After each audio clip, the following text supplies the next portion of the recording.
Welcome to Wisco Dice! Hey, yo, folks, I am your host, the Cozy with the Most, and I am joined today by... What's up, everybody? This is Justin, the Meeples champion here. And I'm Matt, the Ghost Walker. And I'm Suzanne. And this is episode 143 of the Wisco Dice Tabletop Gaming Podcast! Today is May 28th, 2025.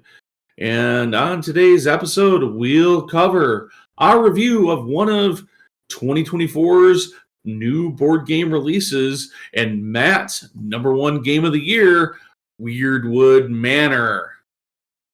But first, let's roll into what games we have been playing. And for that first game, we're going to talk about Conan from Monolith Games.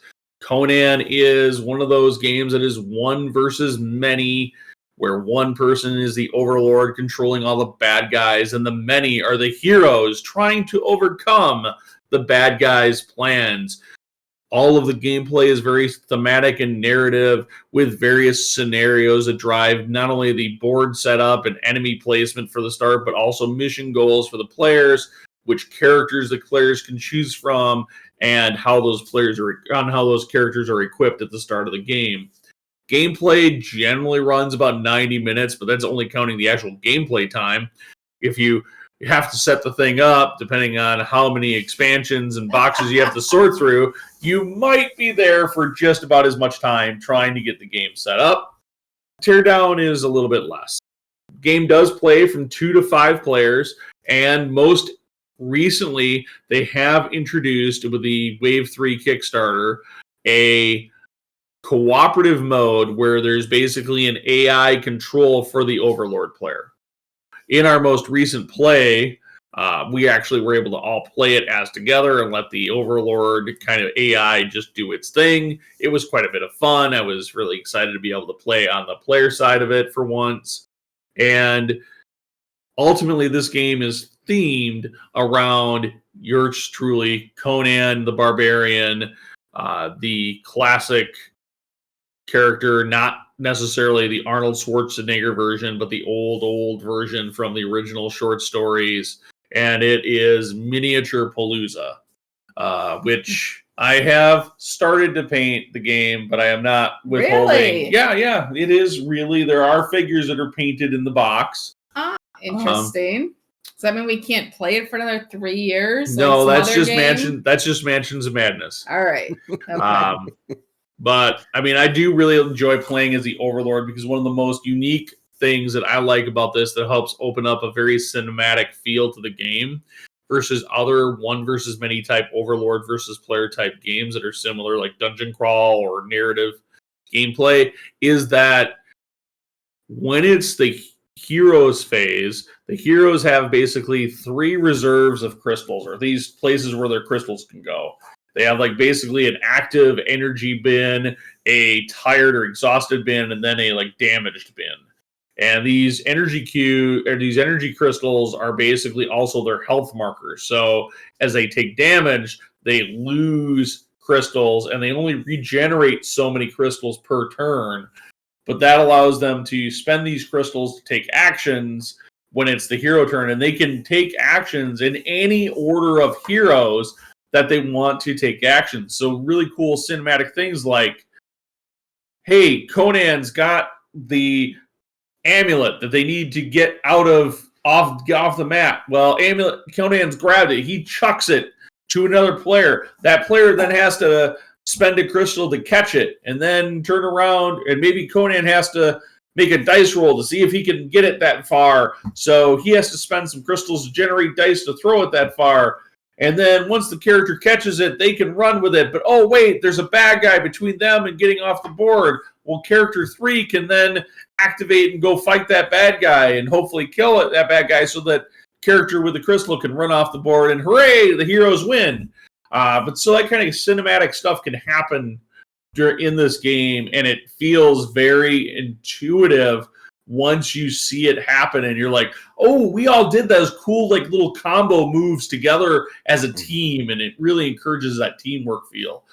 Yeah. Different than a lot of other games that I've played that are very, like I said, similar, like the Descent or the Star Wars Imperial Assault, or just to name a couple from Fantasy Flight. But there are a number of these Overlord versus players type games that are out there. Yeah. But what do the rest of you think of Conan from Monolith? This was my first time playing Conan. I'd played other games with you guys, but not this one. And I really enjoyed the cooperative altogether. I mean, for me, it just felt very Conan-y. I mean, there's a horde of enemies. You're battling your way through.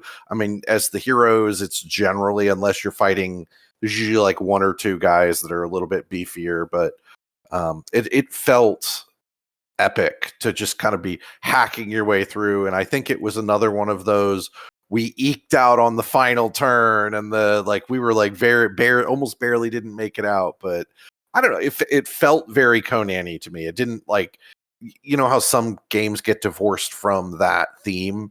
It feels themey to me. I enjoyed it. It was a lot of fun. So hearing Matt is that you can live out your Conan fantasies with this game. Oh yeah. And Natalie, if you're listening, that was 100% for you. So Ben, though, serious question. How does playing the Overlord in Conan compare to similar roles in other one versus many games that you've played? So I know you've played Imperial Assault, because I played that with you. Yeah. I think you played Descent, because we have that, so you must have played it. Yes. At some point. And like overall with it, does Conan make you feel like more like this, like when you are playing the Overlord, which I know you didn't play this last time, but do you feel like a strategic mastermind, or are you like more just reacting to the game state of the other players? So when I Overlord in a game like this, I like to try to, like, I want to make things hard for the players, but I maybe sometimes don't always do the most optimal thing if I feel like the players are struggling.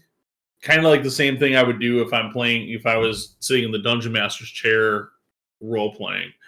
So that's kind of like, it doesn't matter what you kind of I want to read the table. Like, it's almost more important for me to make sure everybody has a good time than it is to win in a game like this. Mm-hmm. That said, this game for the Overlord, because you have a river of bad guys, so you have all these different bad guy groups, and you have a river of them that have a number assigned to each position where they are in the river. So when you go to activate, you can only activate up to 2 of these groups when it's the Overlord turn. So after all the heroes are done and around, they pass the turn to the Overlord, and the Overlord recovers some crystals, and then they get to activate 0 to 2 groups. They have to pay a number of crystals equal to the value of wherever that monster group is, or that whatever villain group is in the river. Activate it, slide it to the end of the river, shove everything down, and then activate the next group. And so there is some strategic thoughtery about, like, which groups do you want to activate, or a lot of the scenarios there's a Raven tile, and that Raven tile in most scenarios allows you as the Overlord to respawn some baddies to the board. So you're like always trying to weigh and balance, like, what do I want to do? Which group is most important? But the biggest thing that I think is important to remember is when you're playing the Overlord side versus the hero side, is that almost every scenario in Conan has some kind of timer condition or some strategic point on the battlefield that you need to protect as the Overlord, or some villain that you have to protect or keep alive. It's rare. There's almost never in any mission, and it's very true to the Conan stories. Conan is almost always he might get attacked initially in a Conan story, but ultimately Conan flips that story on the bad guy, and he's the aggressor.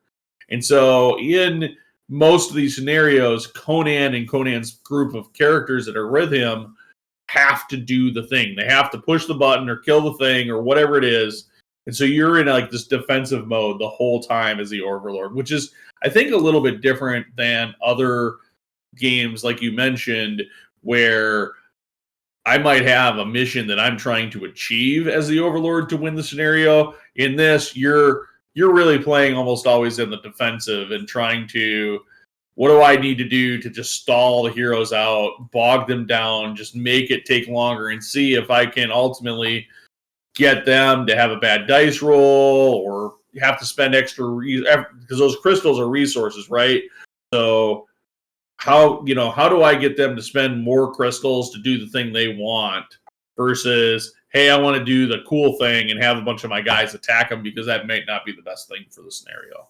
So you don't get to do the cool stuff. I don't know. Justin, what's been your impressions of Conan? I know you've played it a few times. I have played it. It has been a long time since I've played this one.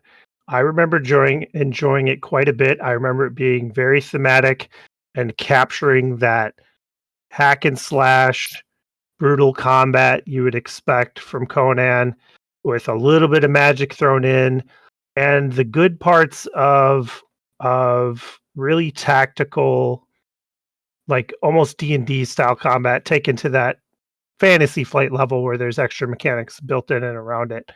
So I really enjoyed it. I would like to play it again sometime. So I'm glad it's coming out every once in a while. Yeah. Justin, question: did you get to live out your Conan fantasies while playing it? Sure. I definitely. I don't think I played Conan, but I had a good time for sure. Yeah. This Conan fantasy thing, it might have been something that, like, our board game nights have we're about 50% guys and girls, and Suzanne may have mentioned with a bunch of ladies in the room, well, if you want to go play Conan, you can go have your Conan fantasy over there in the other room with Ben, and which was with not me. how Yeah, I meant it to be. Okay? With me, like, it was. Yeah, you were there. That puts all new context on your Conan fantasy. I frankly missed that particular comment, but yeah. I will just say there are a couple people that we game with quite frequently that bring it up to me. Yeah, somebody might have turned red-faced the second she realized she said it.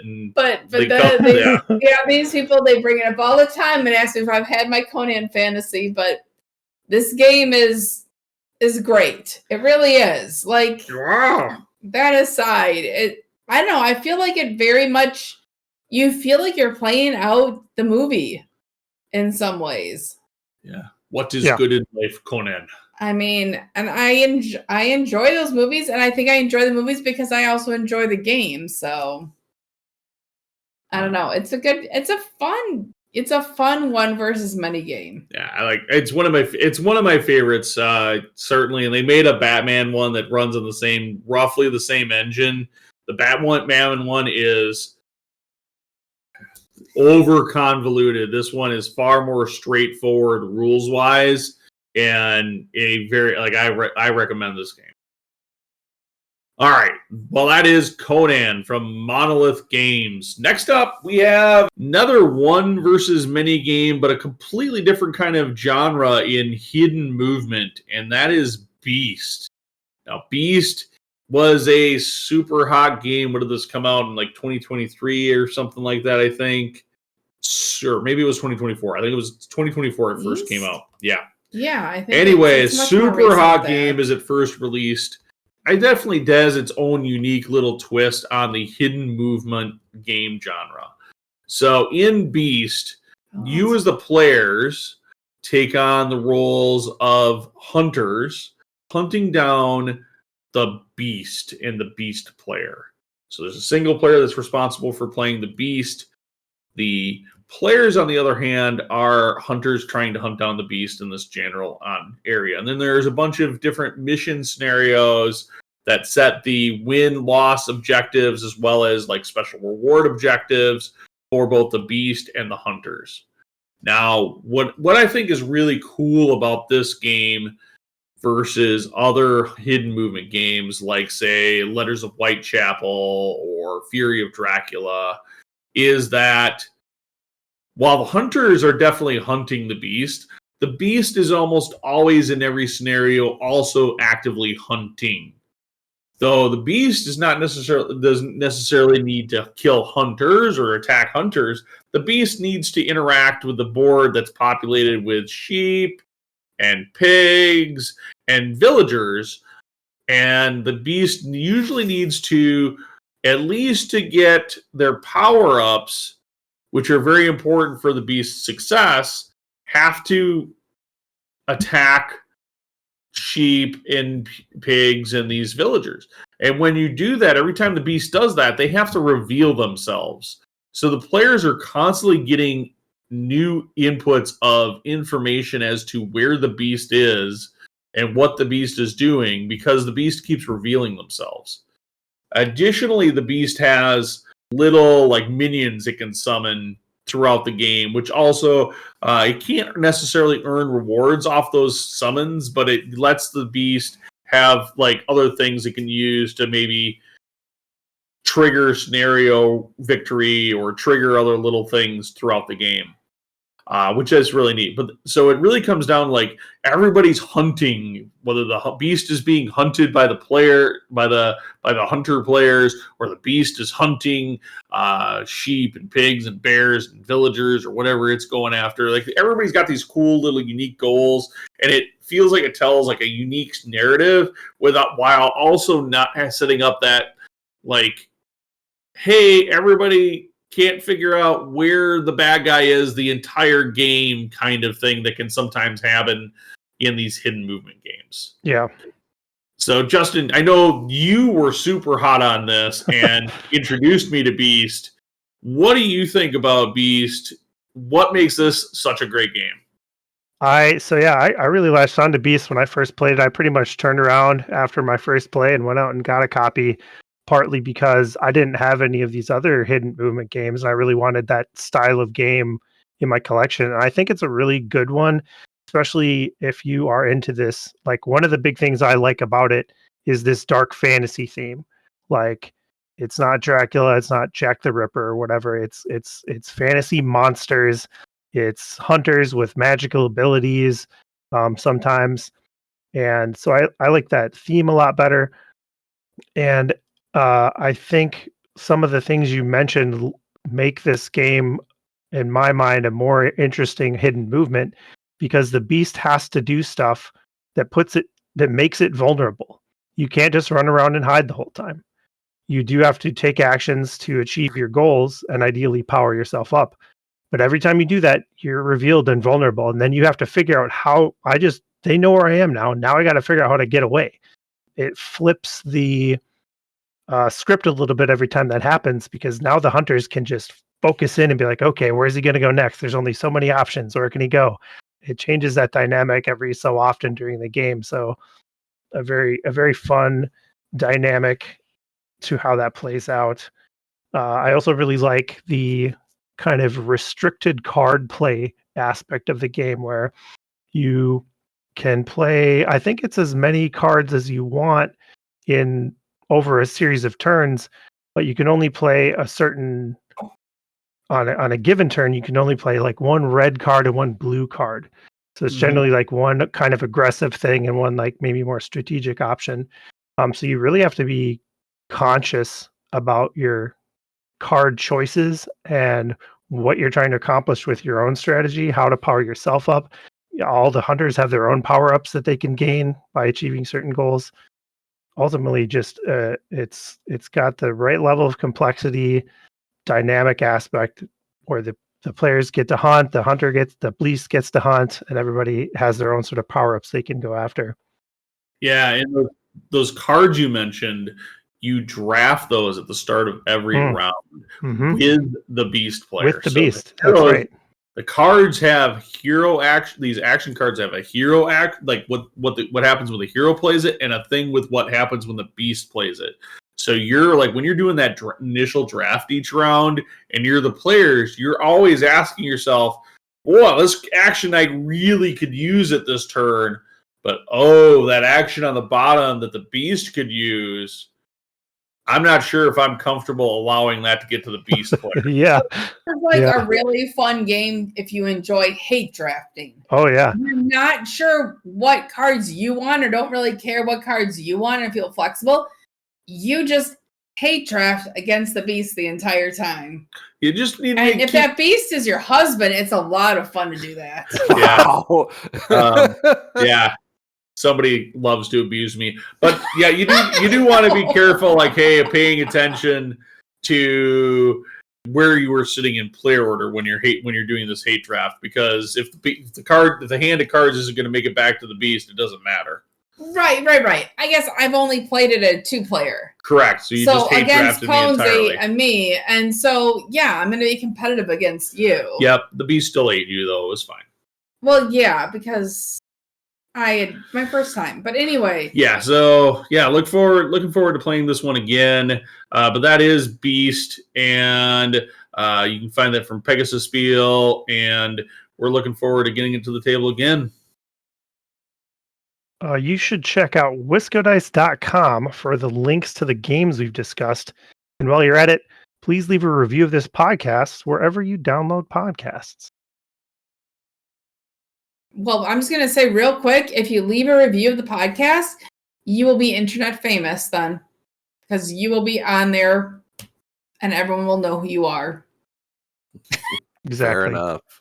Internet fame is great. Do it now. It is. Sorry. Go ahead, Matt. Talk about the serious stuff now. Come on. Yeah, let's roll into our main topic. All right, we'll roll into our main topic. So today we're going to be talking about Weirdwood Manor, and like Ben said earlier, this was my game of the year for last year. Weirdwood Manor is a cooperative game that was released by a smaller company called Greyridge Games. And in this game, the players take the role of magically endowed adventurers. They're delving into the secrets of Weirdwood Manor. My understanding is this game is actually loosely based on I think it's a YA set of novels that was released, I think somewhere around the 2020 timeframe. The party is seeking to defeat a monster that is wreaking havoc in the manor, and you were summoned there by the person who owns the manor, called Lady Weirdwood. So the party is going to be constantly fighting time, the monster, and the ever-shifting quarters of the manor in an effort to free Weirdwood Manor from this monster's grip. The party can lose in multiple ways. They can run out of time, they can let too many sections of the manor be destroyed, or even failing to protect the Lady of the Manor can cause the party to fail. With this cast of asymmetric characters, do you have what it takes to save Weirdwood? Let's talk about the core mechanics and the game flow. Suzanne? All right. So there are some very unique mechanics that are in this game that do make it stand out compared to other games, and some that you'll probably be very familiar with if you've played a few games. So unique is this temporal, I'm calling it a temporal mechanic. So every action that you as a player or the Fey monster takes is going to advance time. And that is going to be visually represented by rotating these rings on the game board, which kind of move where the different rooms are. So they're going to shift what rooms are connected to what rooms. So you're the path that you may be looking at may be blocked or something, or now it's opened. So everything is going to kind of shift that way during time. And this is going to create a constantly changing environment. And you can predict it a little bit, but not all the time. So you're going to have to kind of be you're going to have to be very flexible with what your plan is each time.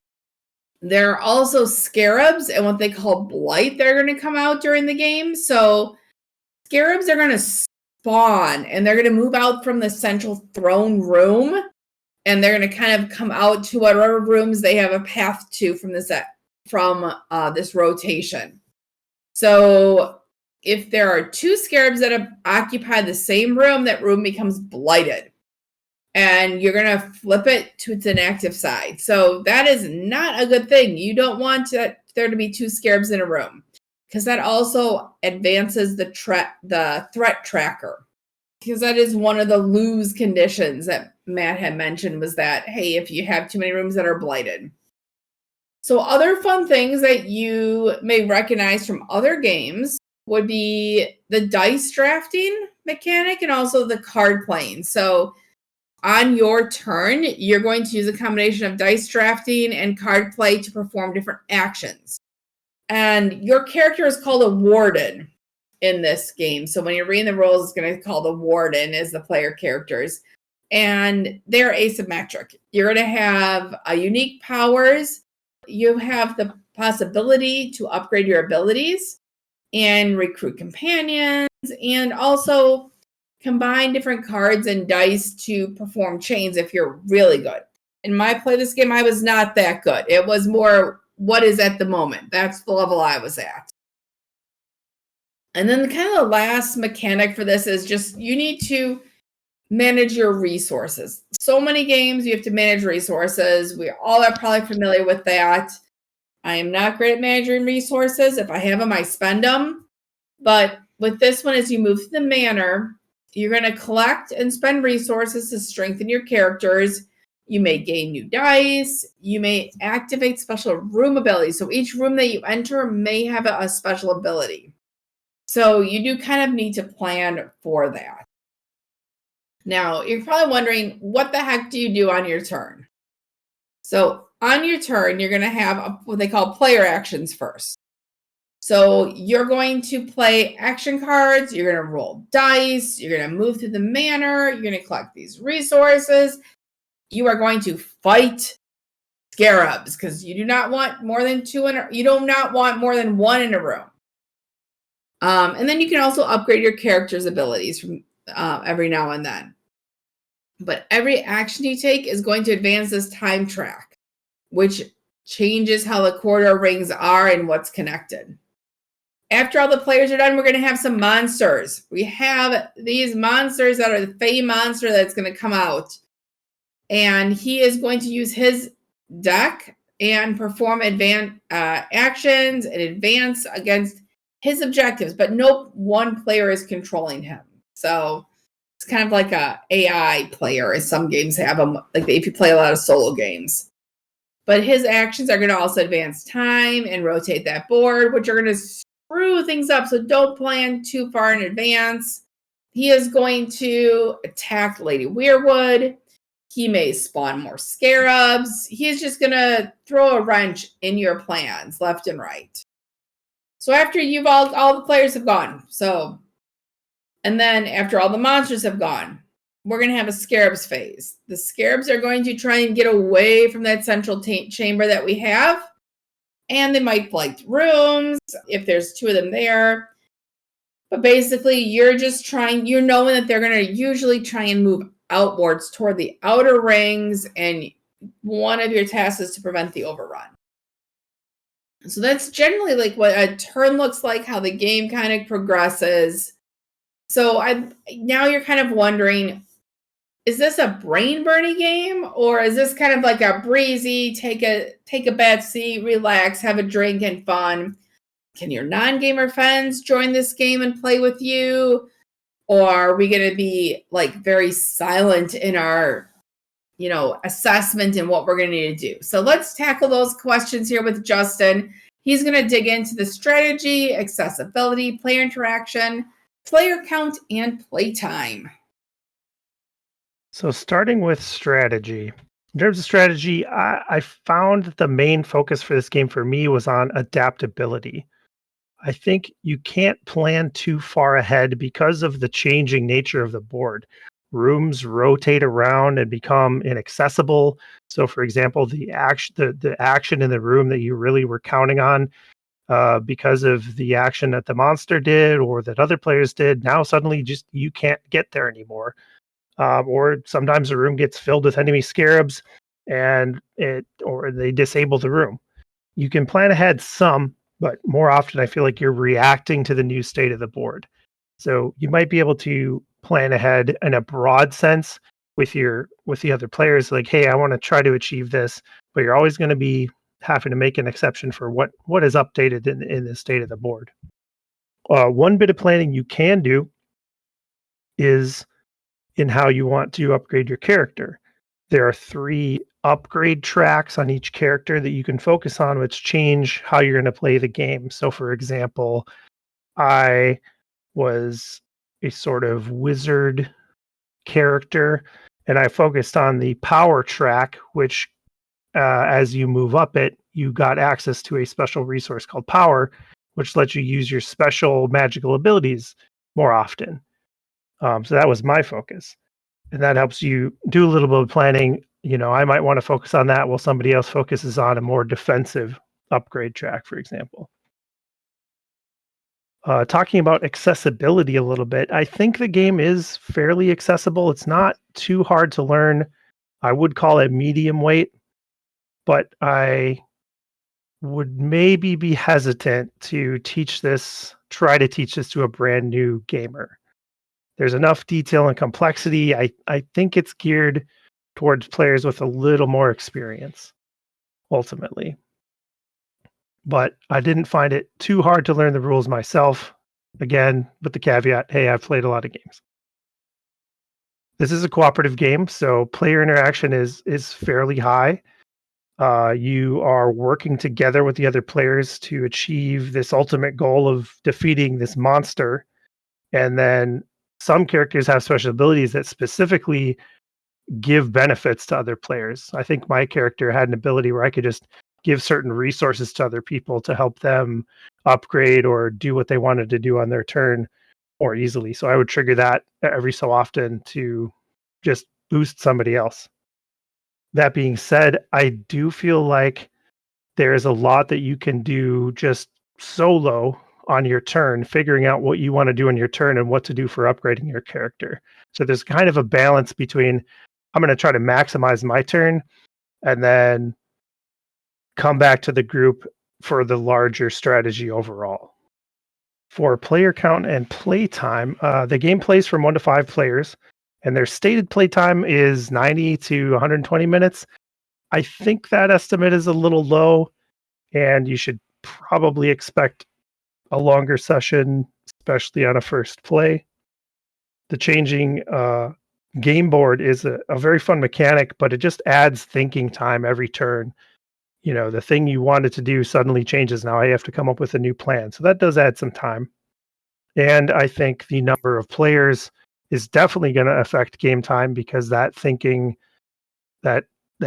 time gets multiplied across all the players. So that will definitely impact play time to have, up to that 5 players for sure. The game, I think, does have a good arc to it, and it feels like it moves into a climax. So that amount of time that it takes is satisfying. I don't think it's over long. Ultimately, a satisfying amount of time to play. So, Justin, before you finish this section, I do have a very important question related to cooperative games like this is. Do you feel that this game has the ability for someone to quarterback the game very easily, or is this a cooperative game where everyone really has to play their own character? I think it is quarterback resistant in that there's enough going on with your individual character and their individual abilities that somebody else is not going to be able to take the time to read all of your abilities and figure out what the best option for you is on a given turn. So I think it is resistant to that. That's a good question because quarterbacking is obviously a concern for a lot of people with cooperative games. But I think this is one that would be less of an issue with, for sure. Awesome. Good question. Yeah. Thank you. But now that we've gotten kind of a sense of some of the mechanics and the gameplay, let's talk about the components of the game and what it looks like and feels like. Well, as we talk about the components, we have to feel a bit horrified. Actually, we don't have to feel that way at all because the components here in this game are all very good. Now, it is worth noting that we are reviewing the retail version of this game and not the Kickstarter blinged out version with acrylic standees and the cool components. For whatever reason, or in whatever in our genius, none of us backed this thing as a Kickstarter. So none of us have the deluxe versions. Well, but many of us looked at it at Gen Con. We stared at it a lot at a couple of different Gen Cons. We stared at it very seriously and intently. Yeah, the game, I will note, like the game, the card stock and all that comes in the box, all really good, thick cardboard, the kind that you'd expect in a quality board game. It has dual layer boards. We have seen 0 warpage in the dual layer boards, which is awesome. And we've had our copy for 6 months. Another thing that's worth noting is that all of the figures, like the characters and the monsters, everything is cardboard standees. So you don't have like this, we talked about Conan earlier in the episode, actually. Here is a game that is full of figures, and I joked a little bit about how long it takes to set up.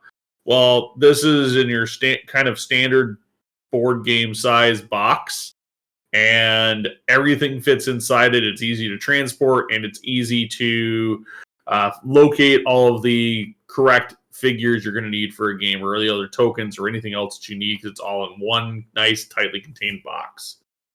The artwork is all bright and vibrant generally, even though this is a game that features on kind of a horror, spooky feel, like the Weirdwood Manor, and then it's got a bunch of monsters and a little bit of this kind of creepy factor to it a little bit. It's actually got this really cool kind of brighter, less dark, and still monstrous and evil, but less dark and terrifying art style to it, which makes it, I don't know, like it almost makes you feel like it's a little bit more family orientated in that artwork perspective. The theme and integration is absolutely an overall well interwoven into this thing. It really does feel like you're dealing with all of these different rooms in this building, and while everything is on a big circle and things rotate on this circle, which makes it feel a little less like a house necessarily or a manor, it still, like, all these rooms have cool names and different things, and it feels a little bit like when you're in a certain room and activating or doing the thing in the room, it does feel like that room a little bit. Like, they find just enough to make it feel like, oh, hey, you're in the library, and that's what you should get out of a library, or whatever the case might be. It also felt very much like you were fighting against this big monster throughout the game. Like, you were trying to solve this puzzle and be able to defeat the monster before the monster defeats you. So it was definitely that kind of feel came throughout the game. Component quality, artwork, everything looks really good in this game. It's I would say, from quality of board game manufacturer, very, very well rated. I would put this right up there with anything that I would see from any of the larger publishers, even though this is a smaller publisher in themselves. I have one minor nitpick that I'm going to bring out about. You have a nitpick, okay? About the art. Just one minor complaint that I have about the art. So one of the coolest factors of this game, I feel like, is the rotating rings. Also, one of the biggest pains is they didn't make the doors clear enough on the rings. Like, they should have made them a different color or something. That's my only complaint, because every once in a while we'd have somebody go, I can get there. And then we'd stare at the ring and go, oh, shoot, that door's shut. And it was just like one minor complaint, because you're constantly trying to find your way through this, and the doors should have been just a tiny bit clearer. But other than that, I agree with you. I loved the art. It was just the doors that were like, trying to figure out if the door was open or shut occasionally was a little bit difficult. But well, there's a way to solve that. 3D printed doors, and you just need to make a cool, totally 3D printed. Yeah, that would be amazing. It doesn't have to be 3D printed, but just a cool 3D rendition of this game. Then you don't have to worry about it, because you'll be able to see where all the doors are all the time. Very true.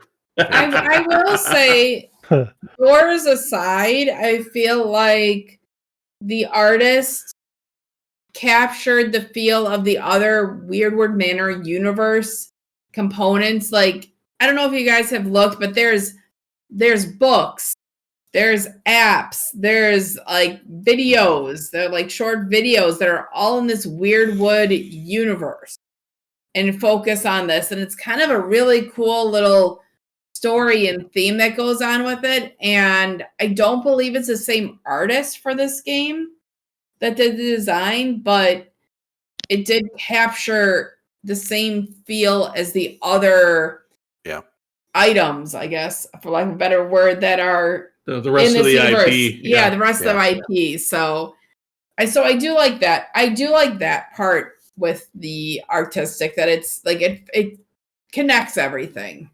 Yeah. It certainly, we could probably dwell on about components till we're going in circles. But let's figure everyone with me here. Let's figure out how easy this game is to figure out for the first time owner and player. So I will say, like the components, I feel like the rule book is fairly well laid out. There are a few nitpicks I'll point out as we go through, but the setup is very clearly explained. And I will say, but it is a little complicated. Maybe not Conan complicated, but it is a little complicated because you do have to assemble various pieces. There's a lot of, you have to put out random rooms and put them around the whole ring and then figure out where all the scarabs go and things like that.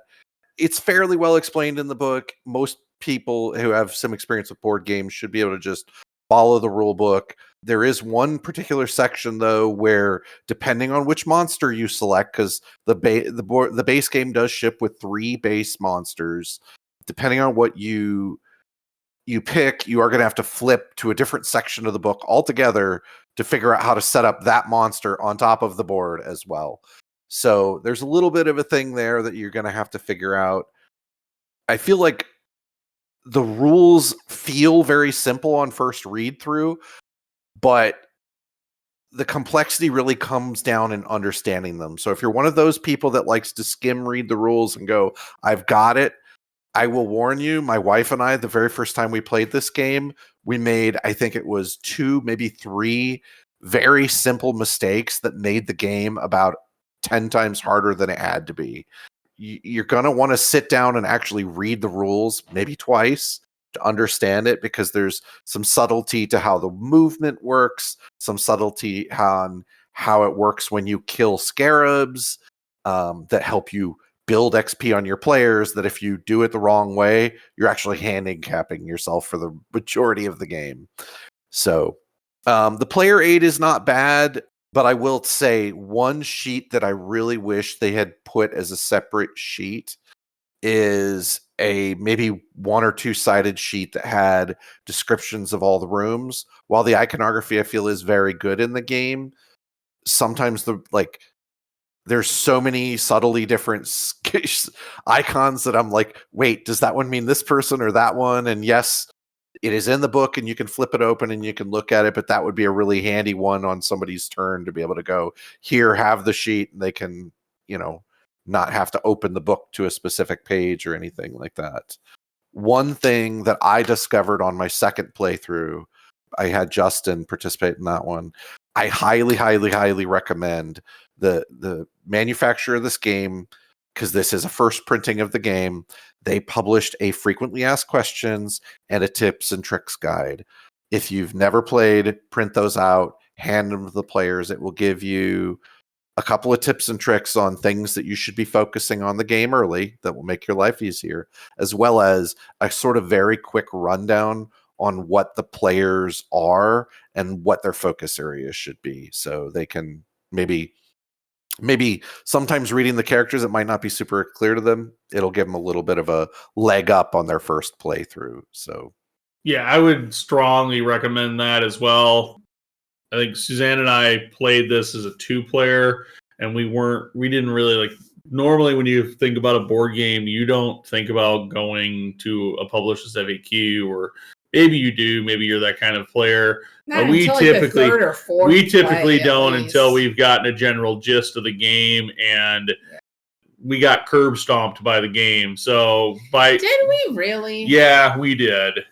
I don't know. It was we were still doing fun. okay. We were doing okay. Yeah, we had a good time, but the game ultimately curb stomped us. Oh, yeah, we Yeah. lost. And I think if we would have taken the time to maybe check out like a tips and tricks kind of thing that the publisher would put out, maybe we would have had a different experience with our first play. Yeah, the first time my wife and I played it with my son, the game very much did the same thing because we missed a couple of key rules and the game just curb stomped us. I had a really good time, but still, the game is definitely playable without the FAQ, but I feel like the FAQ just clarifies or points out a few things that maybe aren't super obvious or you might struggle with. I mean, it kind of reminds me of that first painful experience of playing Pandemic. I love the heck out of the game Pandemic, but if you don't know to watch for certain things, the board will suddenly like launch out of control and you'll be like, how the hell did we get here? And you know, half the rooms are blighted and you're struggling to figure out how you recover. So Hearing that this is a game that you need to play more than once. That there is a lot of replayability so that you can figure out how to beat it. Yeah, and the randomness of the rooms makes it like, because you are laying the rooms out randomly, you might, like Justin said, you have to be adaptable because the room that you thought you wanted might not be there when your turn rolls around. So, you know, you have to be very flexible and coming up with multiple strategies on how you might approach the problems that you're facing in that moment. So, any other comments you guys might have before we get into maybe our likes and dislikes? Anything else you guys observed? I don't know, Justin or Conzi, you guys have anything before I dive into my list of other items? No. Don't worry, I don't have a list. You got a list. Go for it. Go for it. I don't have a list of other items. I think like I have a list of things that I thought were really unique about this. And I think we caught most of them through our discussion here. This cooperative strategy game, which, you know, it does kind of mitigate, as Justin mentioned, like that quarterbacking aspect. One thing that I think is important for people to hear is that the replayability of this game is definitely up there. Your monsters and minions have asymmetric abilities, as well as the wardens have asymmetric abilities. So there is this huge number of combinations that you can make. While the win-lose conditions remain the same, you can, you know, adjust based on your monster that you are fighting, which wardens you think are going to be able to battle it best, or just kind of take it random and see what happens. So, and then again, Matt mentioned that there's these randomly placed rooms. So the rooms in this manor are constantly shifting every game that you play. You know, the library is always not next to like the kitchens or whatever. It's always it should be in a different location most games. So those are kind of just the things I just wanted to mention, is that the replayability is high with this game. One thing I think that the publisher, Greyridge, I guess it was, there's a little bit of props for. I think just the physical design of the rotating board was impressively good. It for a full, like, to have a full game board that rotates constantly and not really have physical problems with that. I felt like it was really well designed. They just deserve some props for that. It worked better than I thought it would. Pretty impressed by it. Yeah, I would agree. That definitely did surprise me how well that worked. Considering like we have like one of our favorite games is Zolkin. At least some of us is, and like it has that big rotating gears. But like that one gear always catches on that one board on everyone's copy. Yeah. So like, you could have just engineered this slight bit better, but yeah, they did do a great job of engineering that so that it mechanically works and doesn't really cause any like thick, clumsy finger problems while you're playing the game. Exactly. One quick thing I did want to bring up, and it was something I think Ben mentioned. There is a alternate way of doing XP in this game where you can go. It's called the family XP method, where instead of everybody earning their own individual XP, every time somebody earns XP 1 or 2, it goes around this outside track and everybody upgrades with the same upgrades all the time. It's designed just like in situations, I think, where you might have younger kids playing or something like that, where you could, instead of them having to track it and you have to help them optimize it, just everybody gets upgrades. So it's an alternate method to play. So something to think about. That's definitely a nice thing. Yeah. So what were your favorite moments, guys? Justin? I found that individual character upgrading very satisfying and fun, and just seeing what different people used and aimed for their builds was really cool. One of our players went for this very aggressive attack build, which has led to some very fun moments where they were just doing massive damage to the monster in certain times. Yeah. So it's just fun to see those different builds and how that played out. I always love a good option to customize my character on my game. Yeah, my daughter went with the hit first, hit harder, and hit him again strategy. So, I think for me, the last time we played, the thing that I really remember is just the time was ticking down. We'd hit the final day where we were going to lose, and like watching my daughter charge in and to that final battle and complete those, like it almost felt like you're in the final waning minutes where we're about to lose the manor to this darkness, and somebody charges in that final moment and just like takes out the monster. And it was just really satisfying kind of end to our particular playthrough the last time. So yeah, I mean, I guess for mine it was a lot less dramatic than the two of you. I just like the puzzly aspect of it. Like, yeah, my favorite moments were trying to map out the moves of like where I wanted to end up versus where I thought the corridors were going to turn and where the scarabs might show up. So trying to map that out and like being correct like 1 out of 5 times during the game. So those were wins for me. I don't know, Conesy, what was a good moment for you during the game? I'm trying other than getting to play the game with your wife. I mean, I know that was, you can't top that. That's always like, that is always good. But I don't know that I have a specific like amazing moment that I was captured. Like one of the things that when I think of this game, when I remember back my one playthrough, I feel like constantly being overwhelmed by like all these things I had to try to do all at once to try to be successful and get ahead, and never quite getting there. From a gameplay experience, going back and going, okay, I was probably worrying too much about this or that, or maybe I need to go back and check out those tips and tricks and figure out what it is I should be doing instead of what I did.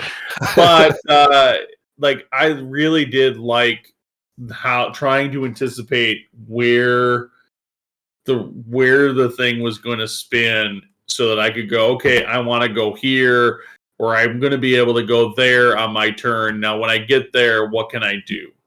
Yeah. That's going to help get us to where we need to go. So that little mechanism is clever, it's unique, and it really stands out in this game. And it's something I think if you like games that present, yes, it's a cooperative, yes, it's this like you're dealing with fighting monsters and that kind of thing, but deep down underneath it, it's got this puzzly mechanism of how you navigate the board. And I think if you like puzzles, there is something to really grab onto here with trying to understand the puzzly movement mechanics of this game. You can like puzzles, but not be good at them to still succeed in this game. I'm crap at well, I don't know. I'm not. I don't know that I'm good at this game, and I definitely am terrible. No. at puzzles. You don't have to be good just to succeed. There's a difference between being good at a game and succeeding and like winning the game cooperatively. Succeeding at this game is yet a tale in the telling. Oh, well, after we're done talking to all our listeners right now, we can play the game again and see what happens.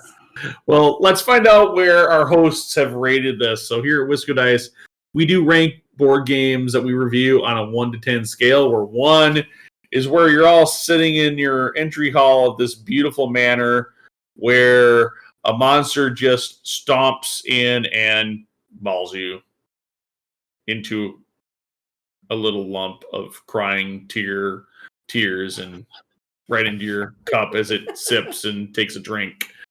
Of course, a 10 would be where not only you and all your friends survive, but the monster thought you did such a good job of defeating it. It sits down, lays out a wonderful spread, pours you a cup of your favorite beverage, and you are able to retell the tale, laughing and kidding about how you defeated it in joyous manner.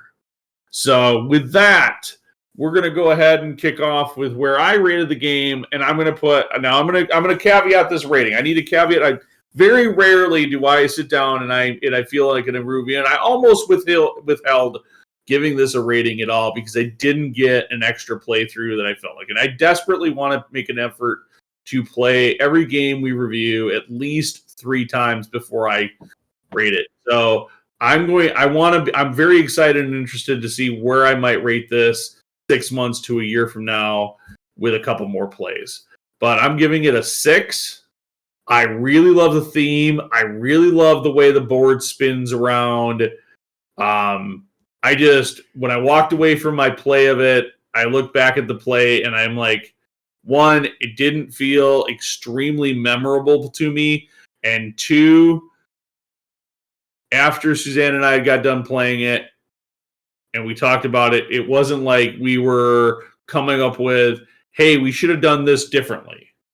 It was to do differently. Usually if we lose in a game and it's a co-op, there's some conversation after the game and we're like, oh yeah, well, we should have done this. After the game. Like as an example, we just finished a Frosthaven scenario where we lost, but we literally talked the next morning for like 30 minutes about, well, if we would have done this or this would have tried this plan, maybe we could have done it this way and been able to win the scenario.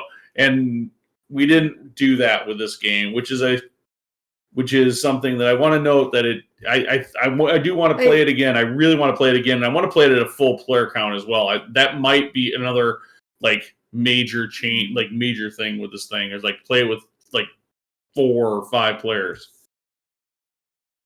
I don't know. Interesting. But anyway, Justin, what do you think? It sounds like I had a different experience. I had a very positive experience with the game. I like this a lot. I really like the card play aspect. I liked having to figure out deciding between the different choices that I had on my turn with my cards and what rooms I could activate. And I thought our experience was sort of dramatic and it had an epic conclusion, which was really fun.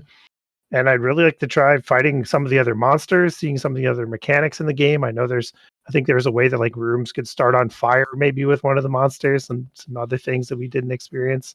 And I'd like to try some of the other characters too. So ultimately, I'm rating this at a 7.5. I think it could probably go up with more plays too, because I think there's a lot that I haven't experienced in this game yet either. So I'd like to play it again as well, for sure. Yeah. I mean, I really enjoy this game. There's a reason it made my top game last year.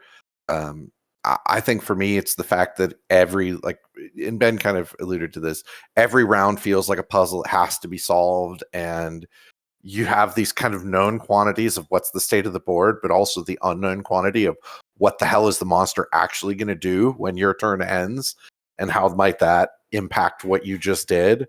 I like the fact that there's a lot of replayability, the randomness of the board, the puzzle of the monsters. And like Justin said, I've never experienced some of the other monsters. I'd love to, get it to the table, see what those other monsters do and how difficult they might be. And just the combination of the way the board moves. I mean, this is one of those rare games that I just want to play it again just because I had a really good time playing it, and I ultimately rated it as an 8. So, wow, That's really high. I mean, and I guess I would expect that, Matt, if that was your game of the year for 2024, right? Like it should be rated pretty high, I'd hope. And still that way. For myself, I'm going to say I gave it a 6.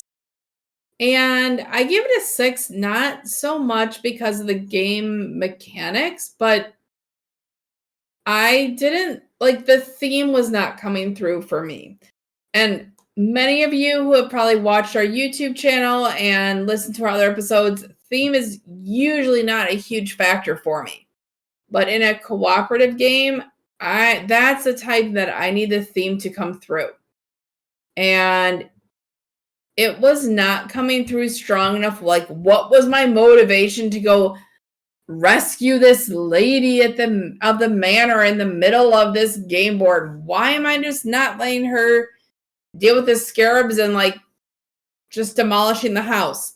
I don't know. I don't get that. I think before I play it again, maybe what would help is if I checked out read the books and everything that is part of the same universe. And I'm kind of wondering if I'm just missing something in the theme. But like mechanic wise, it's a sound game. Like, it's a good game. If you like a cooperative game and don't put too much stock in the theme, it's definitely a great game to play then. Interesting that you're weighing your opinion based on theme, and I think. But it's a cooperative game. I need the theme for a cooperative game. Felt like the theme came through pretty good. That's interesting. Come through. Like, what is my motivation for rescuing this lady of the manor? Like, what is she to me? I mentally put a D&D spin on it and said, I assume she's paying me cash. Yeah, no, I think we're supposed to be kids in this game and like living at this manor. That no, I kind of view it as they're coming in from the outside, and what good kid wouldn't want to explore a weird freaking magical manor? I mean, come on, man. The weird stuff we used to run around with as kids. Maybe we all need to take a second to actually figure out what the IP is for this actual game. Yeah, it is actually called Weirdwood. Go to this manor, and 3 children with peculiar gifts are thrust into this enchanting and dangerous world of magic. And they're discovering the dark side of Weirdwood Manor. And so I'm like, I need to know more about how they come in. And that quote is from the weirdwoodmanor.com website. So, all right. Well, there's clearly a big IP behind this game as well. So if you're interested to discover that, you can totally do that. And it's interesting to hear where all of our hosts thought about this game. I will note here as we get things wrapped up that this game, if you go to the website for this game, the manufacturer's website, they'll direct you to Amazon to get it. It's sub $50 typically.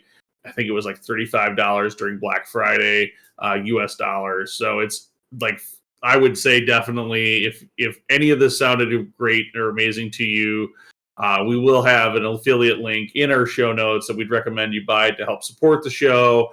And it is for $50, the quality of game you get in the box and the insert that comes with it to be able to put it away is top notch. It's very well designed. Yeah. Gameplay is well designed, and I think it's a very unique and clever board game that does something that I haven't experienced in another board game, which does make me excited about it. All right, and on top of Weirdwood Manor, we did talk about.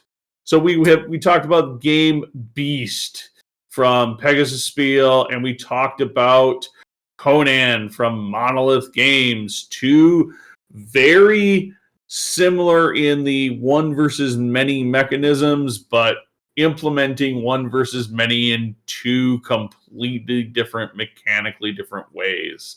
And with that gets us to the end of episode 143. Thank you so much for listening. Make sure you leave a review of this show wherever your favorite place is to find podcasts. Oh, and by the way, give us a like on our Facebook page. And don't forget to follow us on Twitter, Instagram, or Pinterest while you're at it. If you haven't looked recently, make sure you catch up on the blog at wiscodice.com. Hey, Brian, what's that site? Oh, darn. I forget. Justin, what's our website again? Wiscodice.com. That's right. It's wiscodice.com. And until next time, everyone, peace out.